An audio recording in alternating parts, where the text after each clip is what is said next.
No one has said anything about my hair, and I specifically did something with my hair because I wanted Lundqvist to look at my hair and compliment it, and he said nothing. He hasn't even looked at it. That's a lot of volume. Yes. A ton of volume. My friend Debo, he's like, oh, I want to come. I love Lundqvist. I said, listen, I'm not letting you in the same building with Lundqvist, okay? I was like, what would you even ask me? He goes, I'd ask him if he could sign my head. What I think is the number one most important thing in a comedian is they have to be likable. I'm challenging myself because my mother asked me, don't curse on comedy at all. So I've been challenging myself to not curse on stage, because if you can somehow make an audience laugh at 11 o'clock at night on a Saturday and you haven't cursed or talked about sex or anything crazy, now you've opened yourself up to a whole new audience. We all have very depraved minds, comedians. So something that a group of comics really laughs at, you might go to take out to the general public and they would be like, I'm calling the FBI. My dad would always say one thing to me, always. He would say, there's no right decisions, there's no wrong decisions, there's just decisions. You keep going back and forth and you sound like your mother. You need to make a decision. Hello, everyone. Welcome back to Club 30. I'm Henrik Lundqvist, sitting here with Jay Liddell. Another week, another episode here from Midtown, New York City. Today we have another funny guest, Jay. Yes, we do. We seem to have hit the kind of comedian gold rush.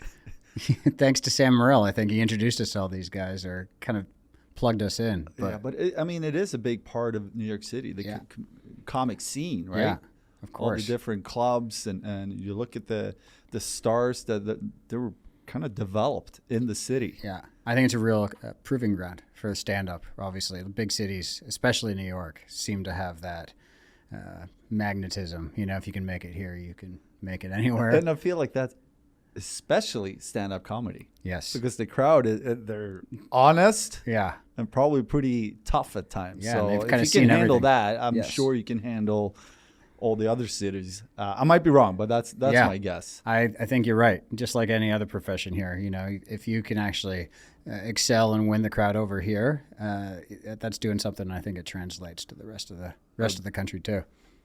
I mean, I was nervous going out for games, but I would be extremely nervous going up on stage to try to make people laugh. Yes. I don't even know how you... I mean, obviously these guys and girls have been funny for a long time, or at least I've known that they have a sense of humor that resonates. But making the transition from I'm a funny guy in my group of friends to I'm going to stand upstairs on stage at the Comedy Cellar and try it out. Do you know what? That's funny. If you think of all our friends and the guys that are always funny at parties, I wonder if they would crush it on stage. I doubt it. Doubt it? I think it's a different... I just think it's a different thing.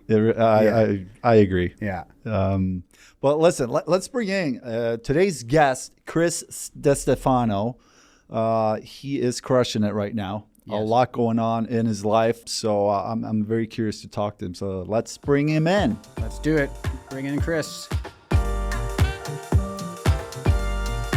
He went from physical therapist to full-time comic and never looked back.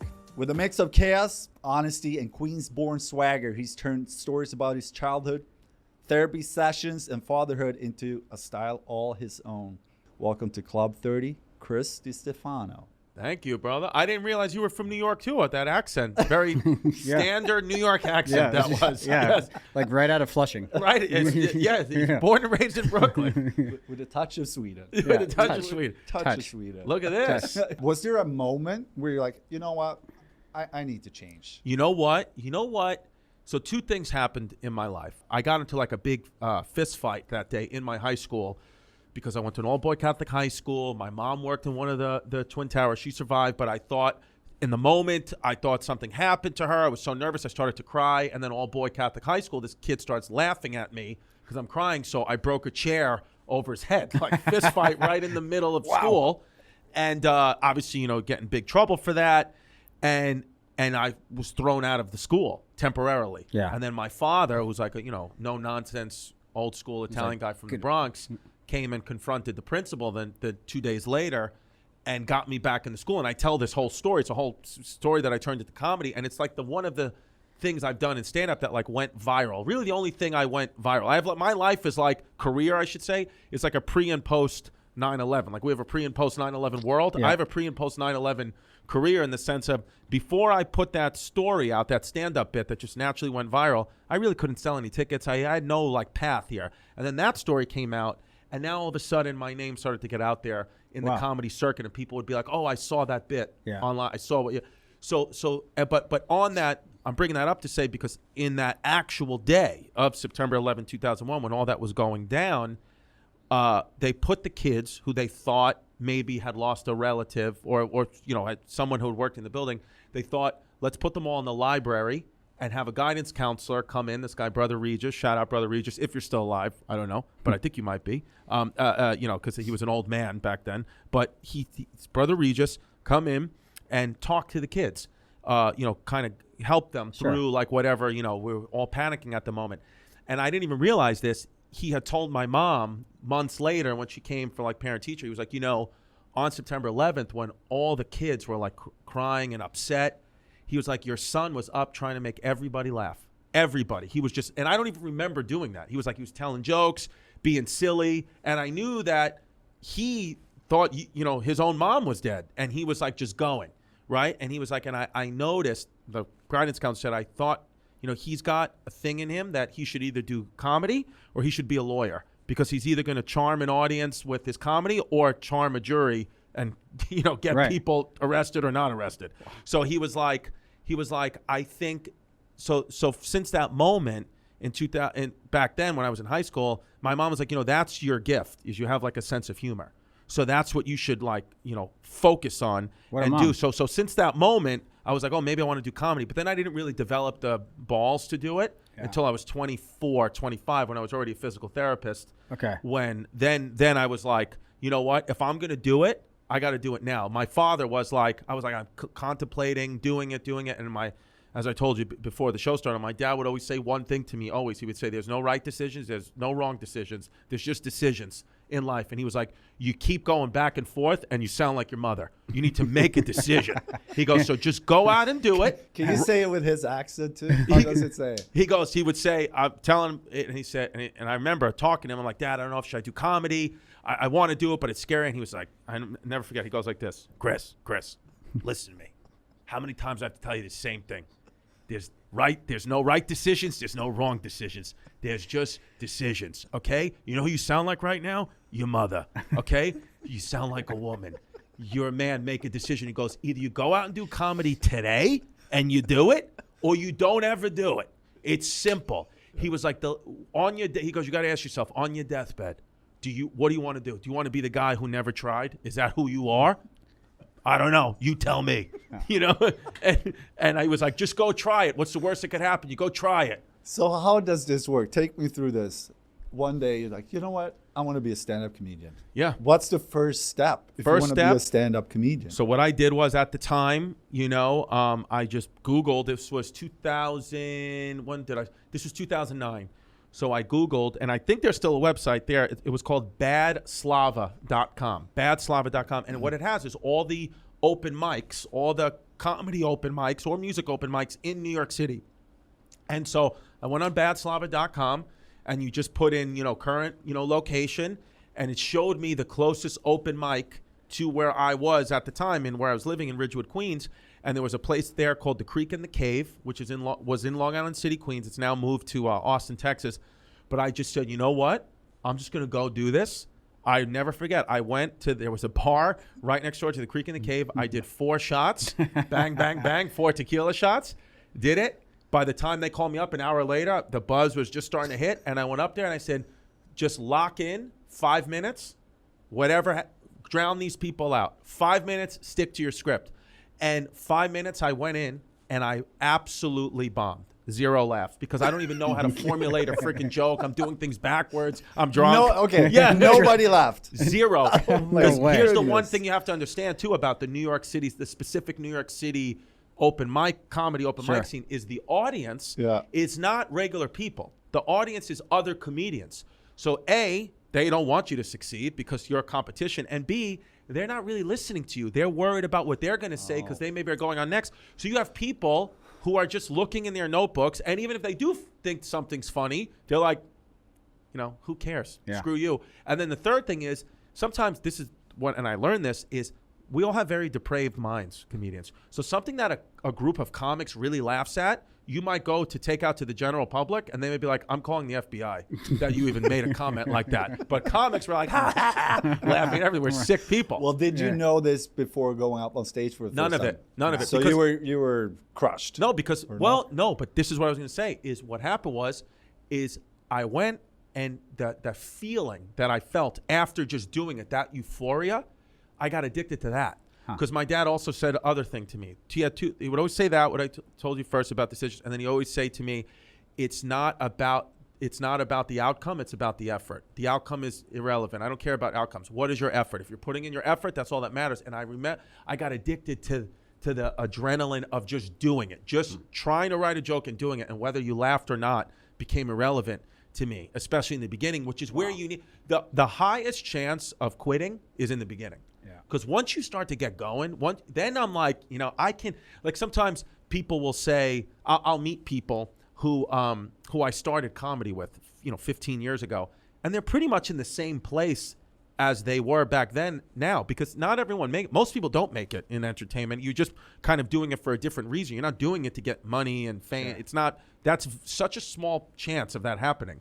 And so sometimes I'll see these people and I'll be like, oh wow, they're doing it for the right reasons, even though they're not getting the results.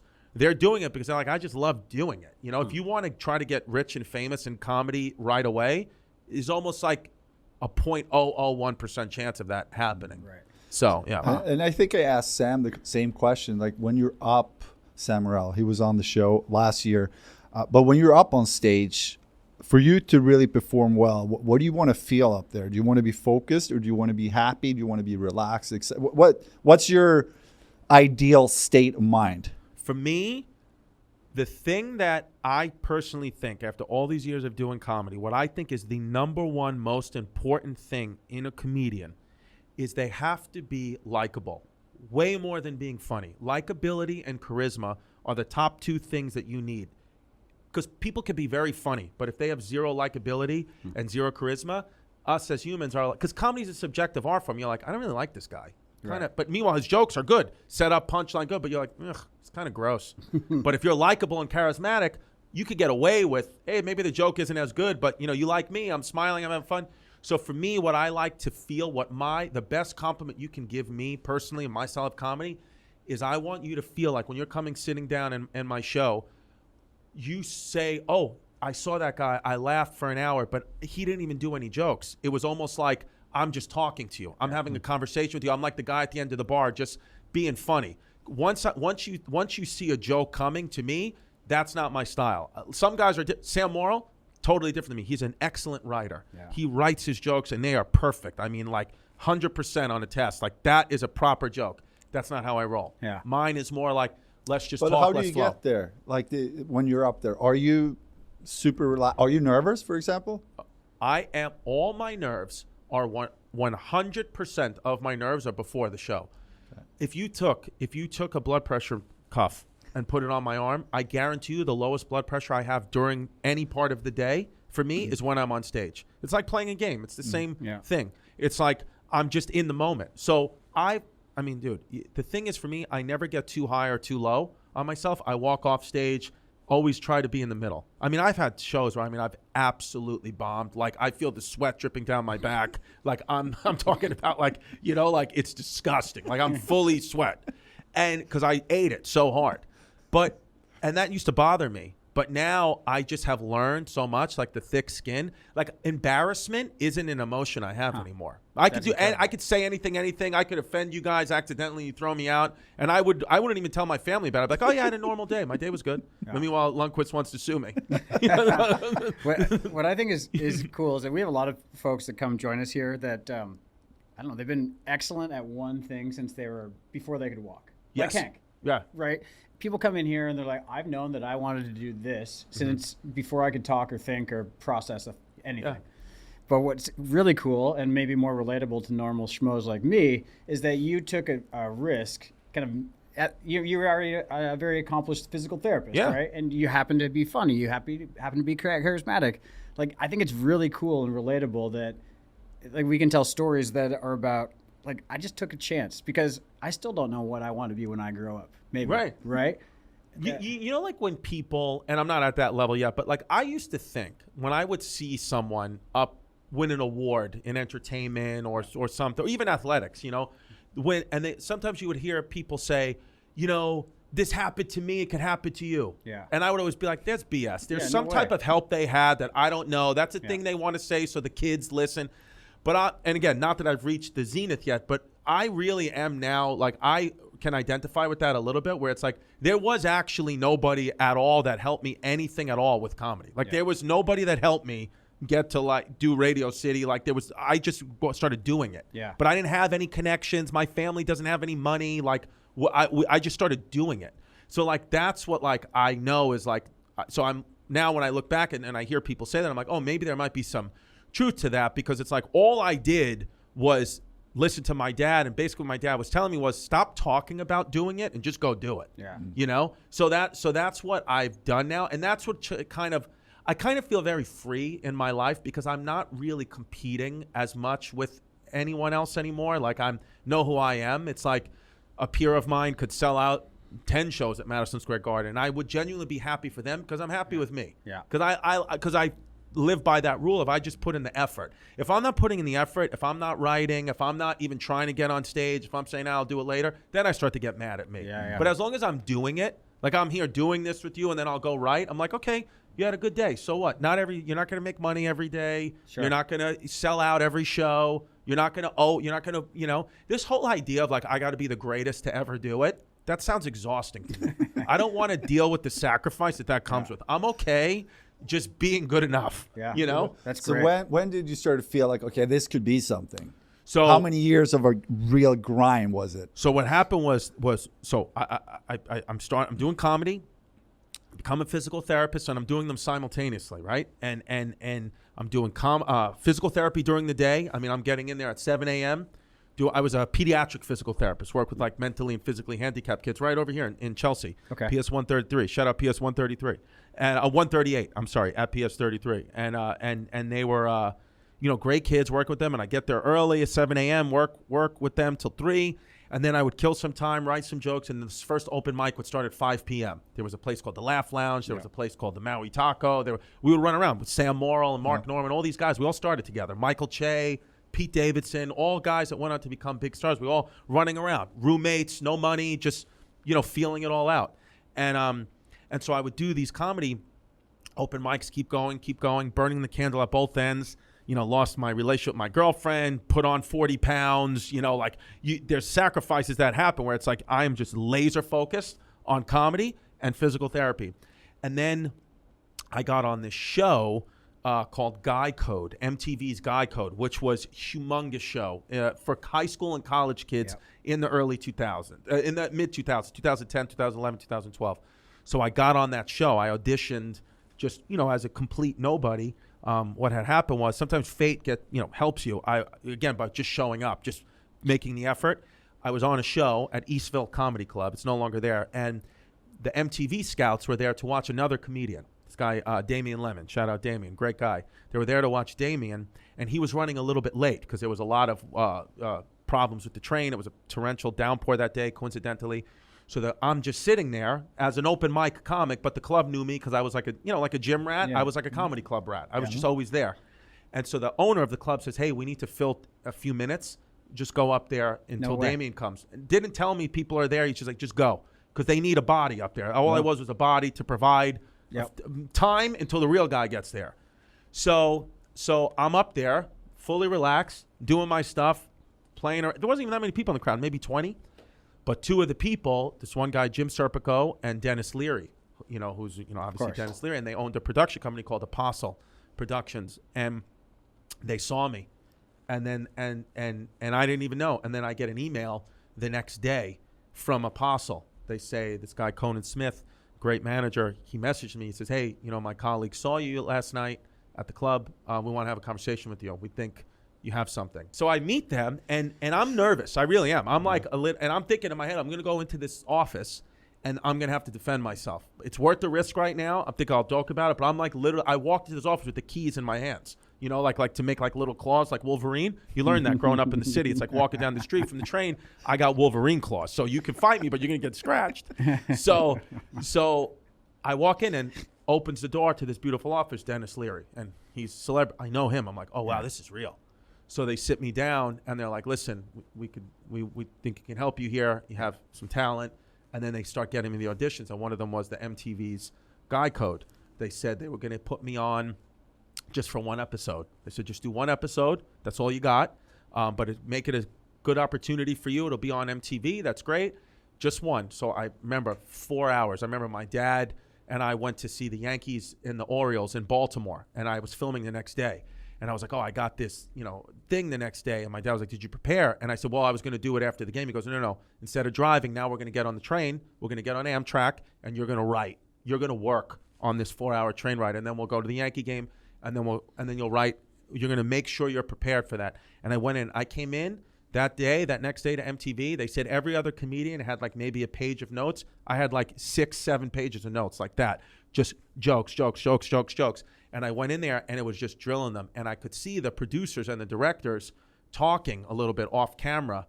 And then as soon as I was done filming, they were like, do you want to come in again tomorrow?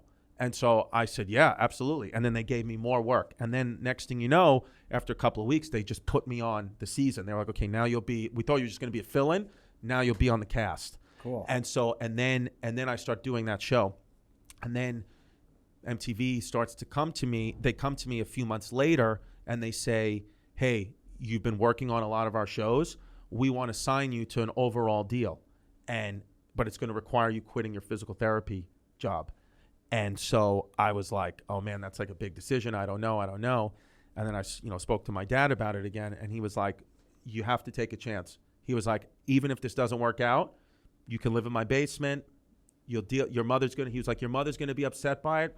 And he's like, what isn't that lady ever going to be upset by? She's going to be upset regardless. You might as well upset her doing something you love. And so I was like, you know what? You're right. And then your dad seems like a smart dude. Smart. And you know what's funny about my dad? One of the smartest, most wise men I've ever met. I think he got through 7th grade, maybe. He's just street smart. That means something, sure. And so I did the physical, I left physical therapy, and the principal at the time of the school told me I was making the biggest mistake ever. I'm never going to make it. Comedy, it's such a small chance of making it. You have a steady career here. You have health insurance. Like, she was like, it's okay to just be ordinary. Just don't take risks. She was like, everyone always tells people to take risks. I don't know why they do. It's kind of the opposite. Opposite. And I was like, and then I was like, you know what? No, let me do it. And so I did it. And then that was in 2013. And then and that was kind of the first time you start to think about, this is my future. Well, for real. For real. Well, because just from a financial point of view, they that overall deal had like doubled my physical therapy salary. So now I'm getting paid enough money to do what I love. Yeah. And, I kept the one thing my mom made me promise her, and I have. She's like, can you just always, even if you never go back to it, just always make sure your physical therapy license stays up to date. Always. And I said, all right. So I still am, even though I haven't practiced physical therapy since 2013, it's 2025, I still am a licensed physical therapist. That's if anybody great. has any injuries, I'm your guy. I can legally touch you. So you brought up your dad a bunch here already, and watching your material, you do relate a lot to your family and friends, like very personal stuff. Yes. How do you draw the line? Like what's okay and what's not? Or do you have a line, or you just go? So now, again, just from experience. So I've crossed the line enough and upset family and friends, accidentally enough to know what the line is and what isn't. I've unfortunately, and I thought it was only me, but when I start to talk to some of my peers, they're like, oh yeah, we've all ruined relationships with comedy, but it's all accidental. But do they understand that you're just trying to be funny, or do you actually have a conversation with family and friends like, hey, listen, yeah, this might happen? I'm a storyteller. So for me, it's like something, like everything I say, I think it depends what kind of person it is, what kind of family member, what kind of friend. Because sometimes some of my family and my friends be like, oh, you're making up details about that to make me sound like this. I'm like, yeah, I'm writing a story. It's not, it's you, but it's not you. Like if I was going to do a bit about this today that you'd be like, oh, I feel like he's talking about us, you would recognize you, but I'm going to add details because that's my job. Sure. You know, like my part at the creative part is like, okay, how do I make this, you know, like sensational? How do I make this funny? Sometimes it's not there. I have to add that. Yeah. You know, if it was just telling a story, I'd be doing TED Talks. You know what I mean? Right. It would just be like, okay, I'm just reciting something. But what I've learned now too with my family and friends is I always try to protect the innocent, change names, change enough details. Some family I've, you know, upset where they're never coming back, and it's just part of the game. What can I do?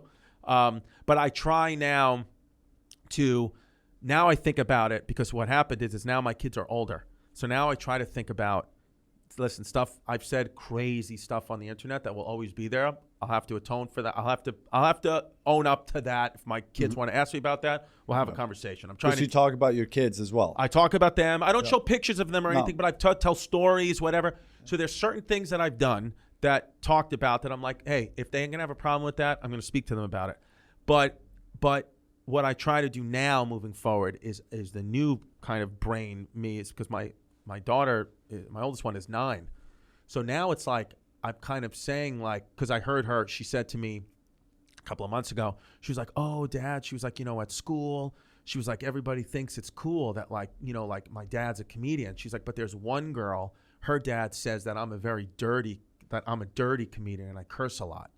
So, and I was like, oh, how does that make you feel? She was like, I think their dad's a loser. And I was like, nice, me too. Yeah. And she was like, but it made me think, like, you know, I don't want to, listen, if I'm cursing or talking about, you know, crazy stuff, whatever, but like, I don't want to ever tell a story about like one of my daughters that, like, you know, something like uncomfortable about, like maybe something that would embarrass them in the future for comedy material. Like I see some of my peers talking, and no judgment at all, like doing bits about like their daughter's first period. It's like, I'm not doing that. Yeah. I'm just not going to do that. I'm not, you know, even if it's funny in the moment, I'm like, yeah, but what is this really worth? Like, I want it to be like, again, I know, you know, sometimes, you know, my daughter's not necessarily going to love bits about, you know, times when sex didn't go right with their mother. But, you know, like that's just something where adults, like, whatever, like, but, you know, that's just stuff adults relate to. But as far as like my kids, I'm just going to like, if I do material about them, it's very much like making them look good,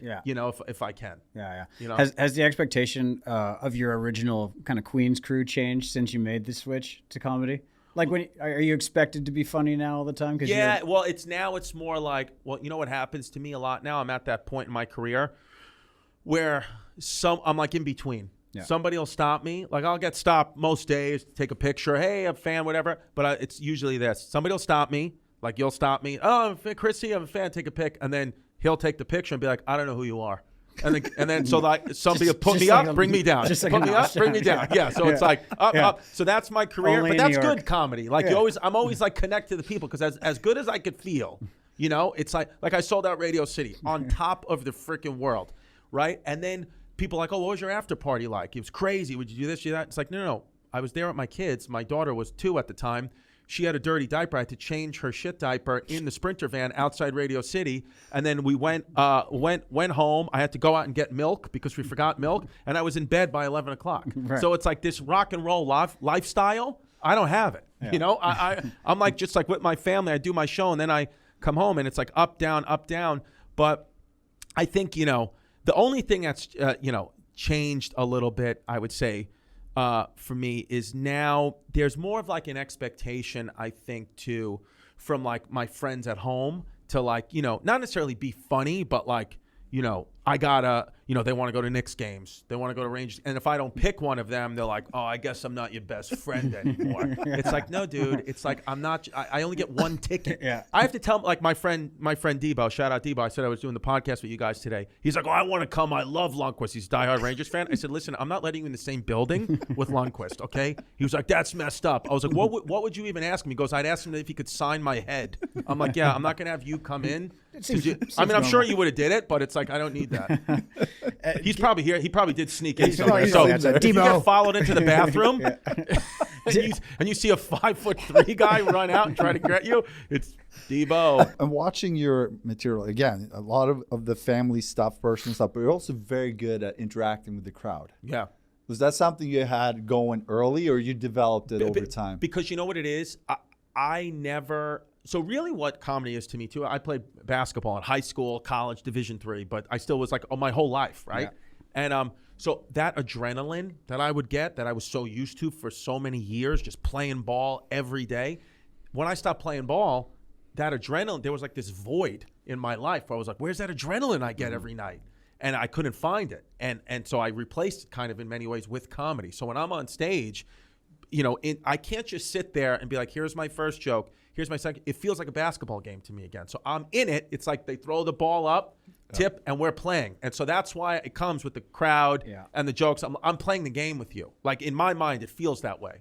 You know, now it's a very big thing to like do crowd work. It's like taking over comedy. And I understand why people like it, audience like it. I get it.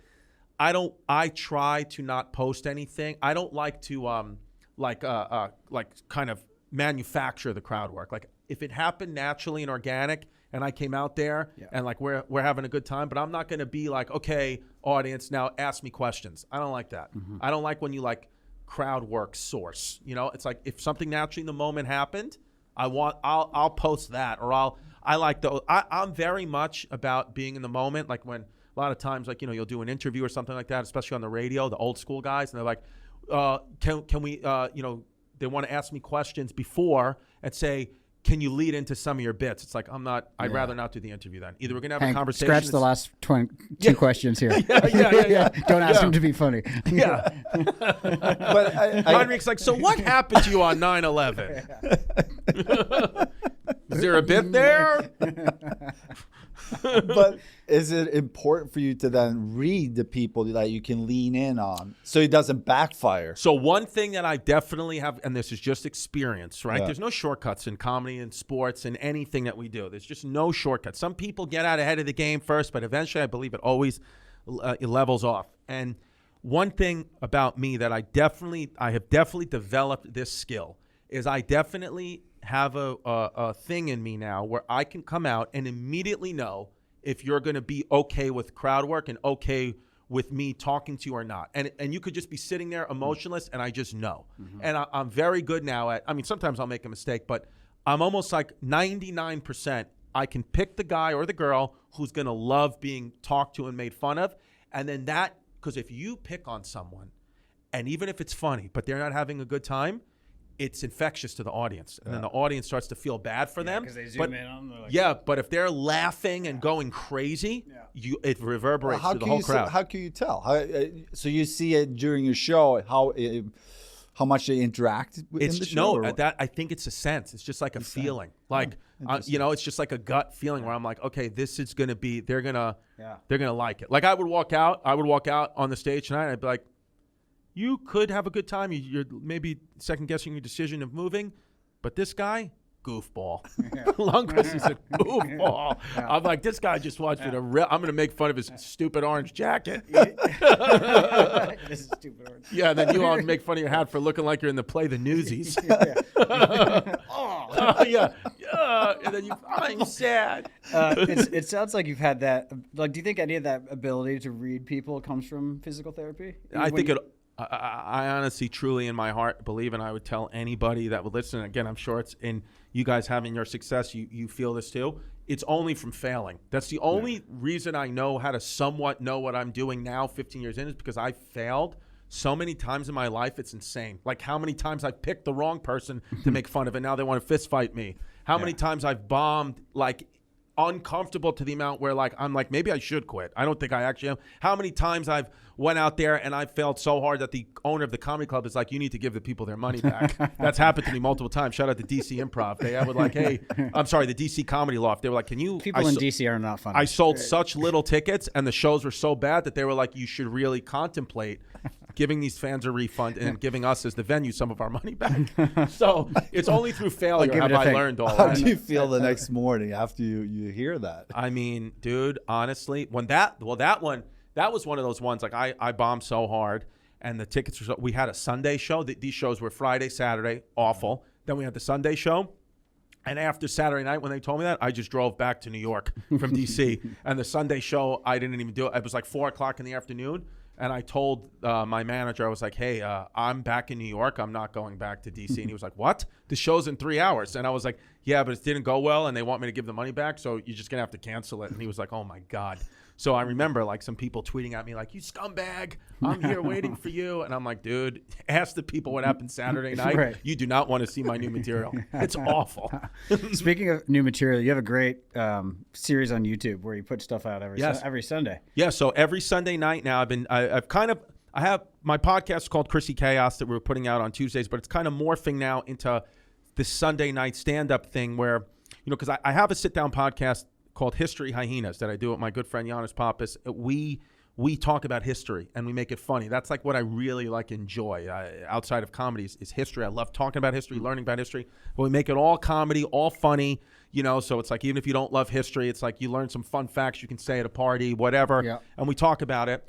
And so I started this Chrissy Chaos podcast when History Hyenas, we went on like a 3-year hiatus, but now we're back. So I morphed this podcast, the Chrissy Chaos one now, into more of like, stand up, like taking an audience with me on like how the, basically how the sausage is made type thing. Like show you, I do the same jokes at 7 o'clock show and 9 o'clock show, and they have different reactions and why.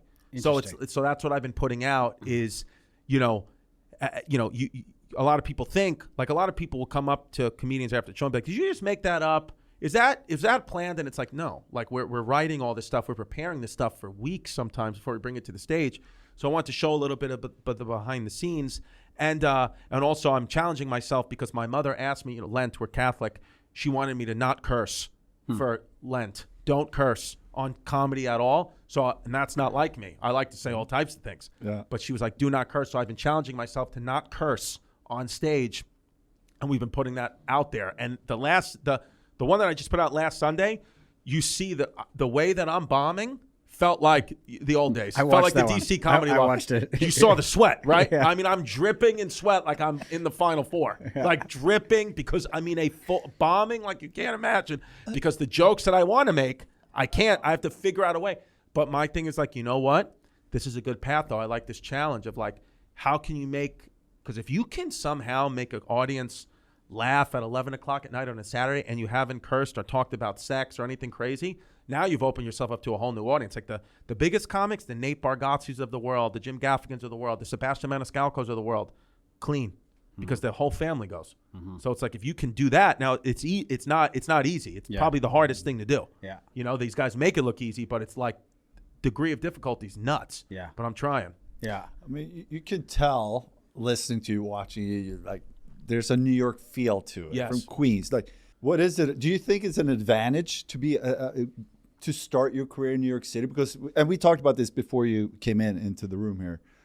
If you can handle it here, the way people are, the way the fan, they're pretty honest.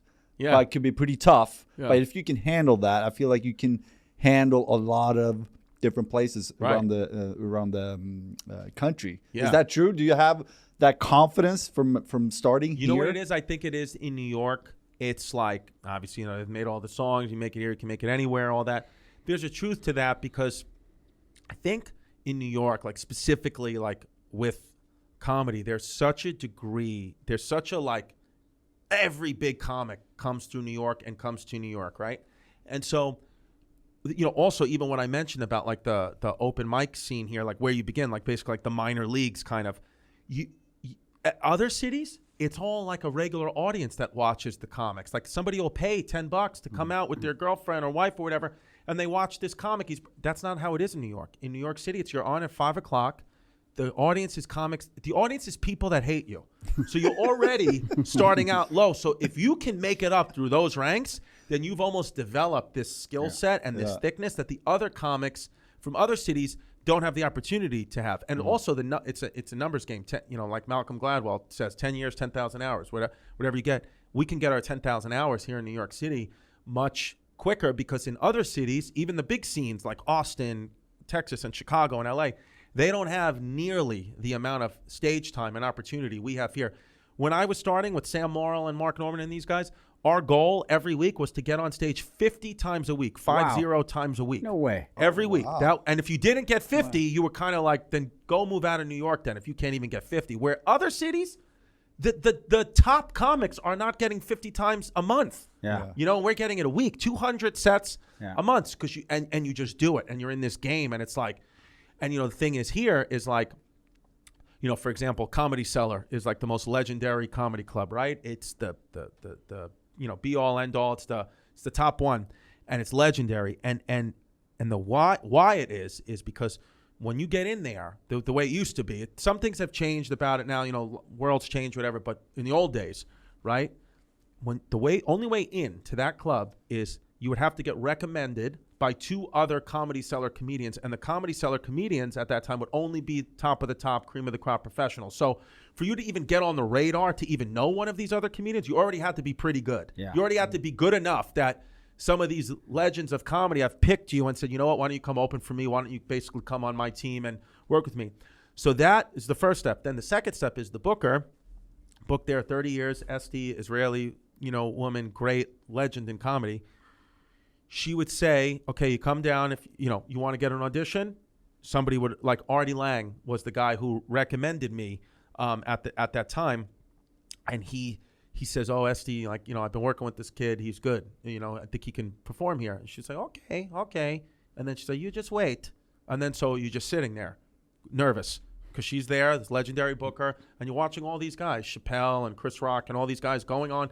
That's the thing. It's a great neutralizer of the Comedy Cellar. You could have a guy like Dave Chappelle, who's a living legend, go on stage, and he does the same amount of time and gets paid the same as the guy you've never heard of. If it's just the Comedy Cellar is just equal. You're back to your roots. Okay. So she's waiting, you know, as time you're dying, your heart's beating, you're, you know, dying because you're just like, and then finally it's like 1:30 in the morning. She's like, okay, come, your turn.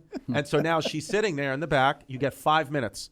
5 minutes on the dot. If you go over 5 minutes, she doesn't want to see that because the last thing you want to do is go over the time because then it messes with the whole show. And if you go under 5 minutes, she says, well, now what happens if you get off stage early and, you know, there's a delay in the show? So you have to nail 5 minutes. Like, you have to really be like, she puts all this pressure on you on purpose because she's like, if you're going to be here and survive here, I need to know that you can handle this.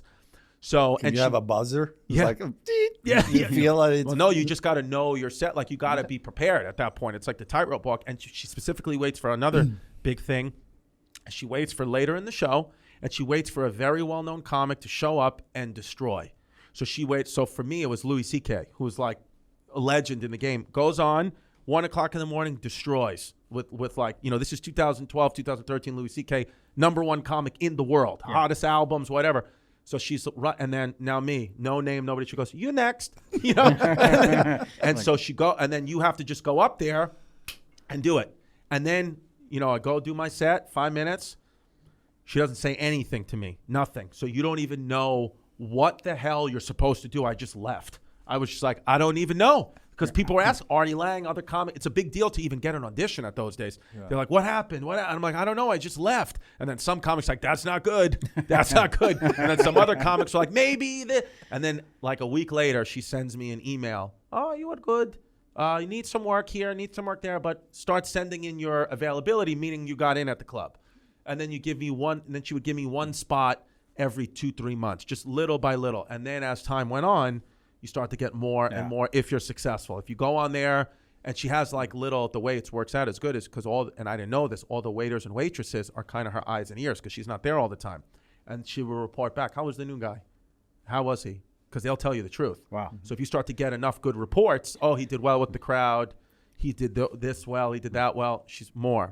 And now, you know, all these years later, it's a good feeling to be like, you know, now when I go there, it's like we're friends, you know. But growing up, you said earlier you didn't really have any. Did you have idols? Well, not really. Non-comedy. Jim Carrey is a guy who I, you know, loved his movies like everyone else at that time. But he wasn't like, I didn't know his stand-up. I just knew him from the movies. Yeah. You know, I didn't have any real idols. No. What about when you start breaking into the field? Like, did you so, have anybody looking up to? Yes. So for me, the closest thing to an idol, as I'd say, is, you know, being from Queens, Brooklyn area. Like, you know, we look for our own, right? That make it out there. And so Colin Quinn was on Saturday Night Live was the Weekend Update guy. So I remember being a kid, and all of us would get together if our moms would let us, and we'd watch Colin Quinn because he sounded like us, he looked like us. Yeah. He sounded like our uncles. He's a guy from Brooklyn, and so he was on SNL.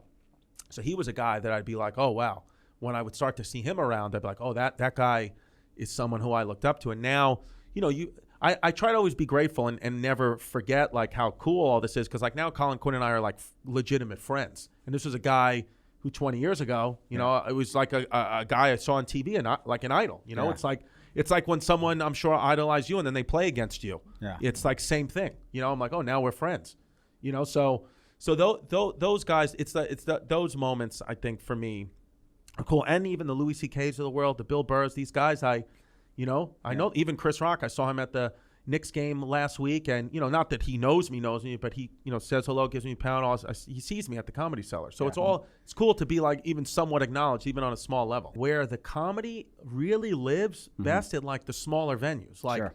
Yes, you make money the bigger seats. It's just at some point there's certain things that are about money. I have a family. Sure. It's like you want to make money. You want to give yourself some breathing room here. But really, it's like the best comedy. Like if you wanted to see real comedy, I would tell you to come see us at the Comedy Cellar. It's 100 seats. Yeah, that's where you're going to see the legends of the game really kill. The real I want to see how how comics live and breathe. Yeah, it's the clubs. It's the Comedy Cellar. It's New York Comedy Club. It's the Stand Comedy Club. These are the great clubs of New York City. Yeah, no doubt. Yeah. Do you set goals? Like, are you a planner?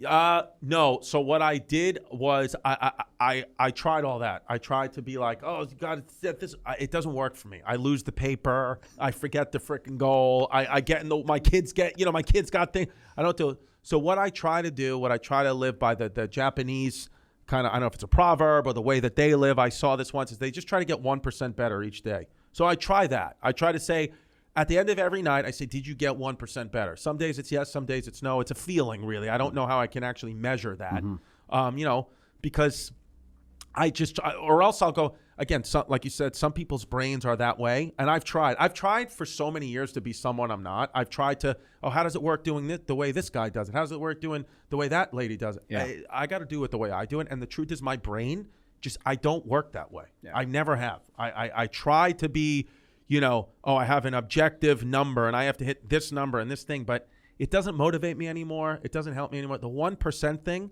has been something that's actually helpful for me. So we started the interview talking about, the special and then playing MSG. So like, where do you go from here? So let's say we run into in 4 years. Yeah. Where would you like how would you like your life to be? Just the way it is, or you just... So no, so for me, that does get more specific. So for me, I have kids, 14, 9, and 3.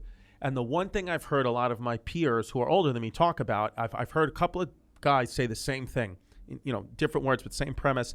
They've said they've done so well, like, guys you've heard of, big time guys in comedy. They've said, I've done so well, but I would give half of it back to not have missed so much time with my children, especially when they were little. So my kids are little, so I'm like, I don't want to miss so much of their life. So for me, there's a certain financial goal that I have in mind that hopefully I can close in on soon, where I say I've made this amount now where I could say no to the things I don't want to do so I can be home with them. Because if I could have my life set up where I'm able to make enough money to provide for them, just being at home, doing something like a podcast during the day and stand up on select nights in New York City, and I can be home with them and never have to miss another recital, never have to miss another swim meet, I would love to do that. Because right now, the way my career is set up, just for the financial, is I have to go on the real money for me is going on the road. Yeah. You don't make as much money in the Comedy Cellars of the world because it's small venues, but I have to make money. Like this weekend, I'm going to Boise, Idaho, and then Pullman, Washington, because it's big venues out there. So that you make the money. Yeah. So I get the check and come home, and that's what my family and I live off. So in a few years from now, I would like to be, I'm making it just in New York where I get the benefit of my not having to miss my family. What's a typical week? Like how many shows? Like, can you take us through what a typical week looks like? So a typical week for me right now is like, come and do some podcasts, during the day. Typically when my kids are in school, I try to set it all up. I'll go home. right? You be with my kids in school, homework, the park, whatever they want to do. And then at least 2 to 3 nights a week when they go to bed, I go out to the, Comedy Cellar or New York Comedy Club. And I try to do as much comedy as I can while they're sleeping. So I'm not missing as much. Sometimes, I get tired myself and I'm like, maybe I'll just go to bed early too. Yeah. But then typically right now, the way I have it set up is at least 2 weekends a month, I'm gone. I'm on the road because I need to, it's Boise, Idaho, and Pullman, Washington this weekend.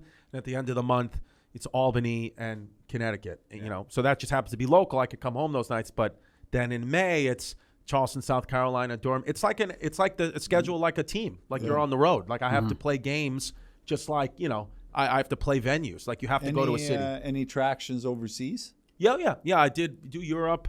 I do the UK, London, English-speaking countries. But it depends. It's like sometimes you have to go away for 2, 3, 4 weeks to make the money that's worth it. For me, the road specifically is just about the money because I have to miss so much time with my kids. Yeah. Doing things in New York, not about the money at all. I'll do everything for the art. I'll do anything for free, whatever. I love it. But when you have to ask me to get on a plane or even leave my kids for one night, there's a certain amount of money I need only because it costs so much for me to miss their life. Yeah. So that's why I'm hoping to get to a point where, as my kids get older, I can bring them with me more.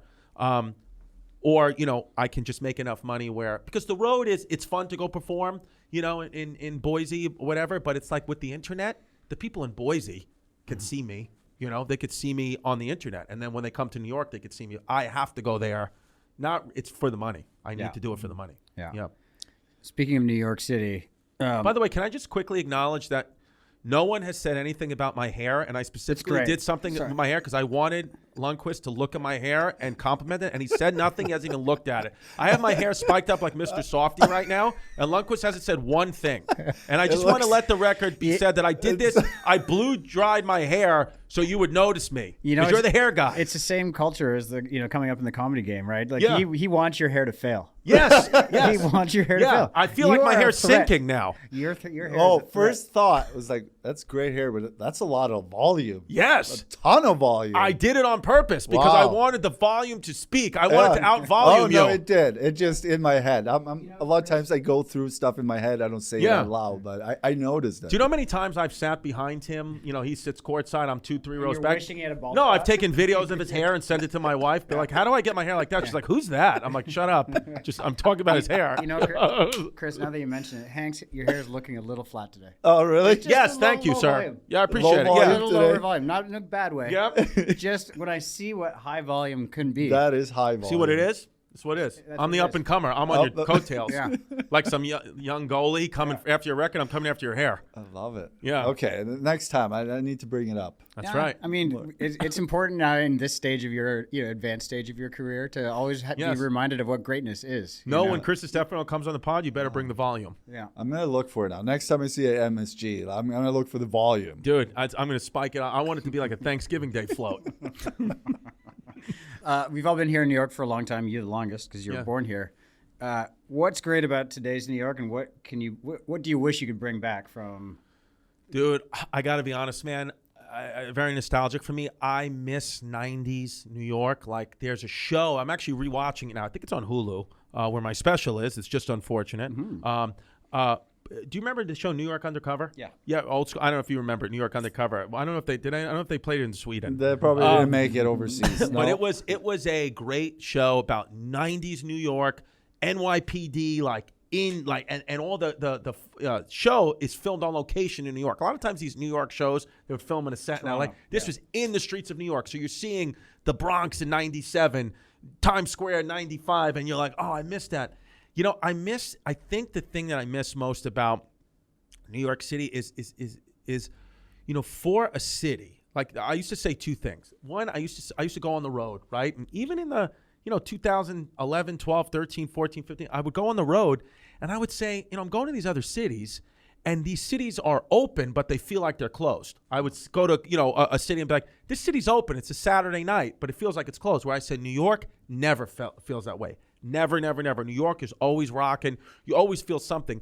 And after the pandemic, that changed a little bit. It kind of lost. But I do feel like right now, present day, April 2025, New York City feels much like it used to. I think it's got itself back. Yeah. after COVID. Is it like the 90s, early 2000s New York? No.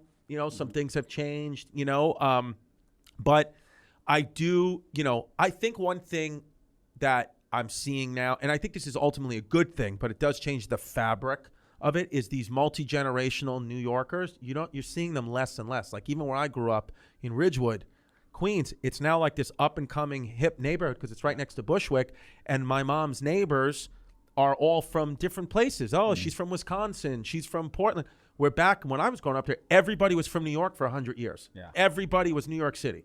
And so, I'm not necessarily like railing against that because I know it's good for a city, transplants, it helps, but it is something for us native New Yorkers to kind of get used to. The positive thing for my mom is she owns the house I grew up in. So it's like she's never updated it once, but it's a block away from the L train. So I'm like, Mom, you need to tell these hippies from freaking Michigan that the price is double because they can walk to the L train and just let these idiots buy it. Yeah. So, but yeah. Good. No, love it. Yeah. Listen, we're getting close to the end here. I just want to say, huge fan of your work. Thank you. You're really funny. Thank you so much for joining us. And if I see you at the Garden, will you sign my friend's head? Of course. Debo, he's going to sign your head. Debo, I'll see you at the Garden. That's it. Bring a marker. And a hat. And try not to sweat. You got a sweaty head. I don't want it to smudge off. Great, Hank. Thank you so much for being with us, man. Thanks, boys. Big thanks to Chris for joining us here today at Club 30. What'd you think? Well, a lot of exciting stuff going on in his life, obviously. All these specials that are running right now. I actually watched some over the weekend. Couldn't stop laughing. Yeah, I know. Hilarious. I'd seen a bunch, kind of in my recommended feed, but there's so many specials on Netflix and YouTube and Hulu that you kind of just pick them at random. But I really zeroed in this weekend on Chris, and man, he's good at working the crowd, and it was great to hear. We touched on it during the interview, but just his Queen's touch to his humor. Totally. I feel like you could tell he's from New York City. A New Yorker. Well, we hope you were enlightened and enjoyed and had some amusement in your day. Thanks to Chris today. Great episode. Lucky to be here. Hanky, we'll see you next week. Thanks, everyone, for your support. As always, find us wherever you get your podcasts and YouTube. We're trying to really focus because you can see Hank's hair on YouTube and you can't on Apple Podcasts. So check out the YouTube channel. We'll see you next week. Thanks again for listening and watching. Peace out from Club 30. What he's trying to say, we look better on YouTube. Well, one of us does. Yeah. Well, see you next week, guys.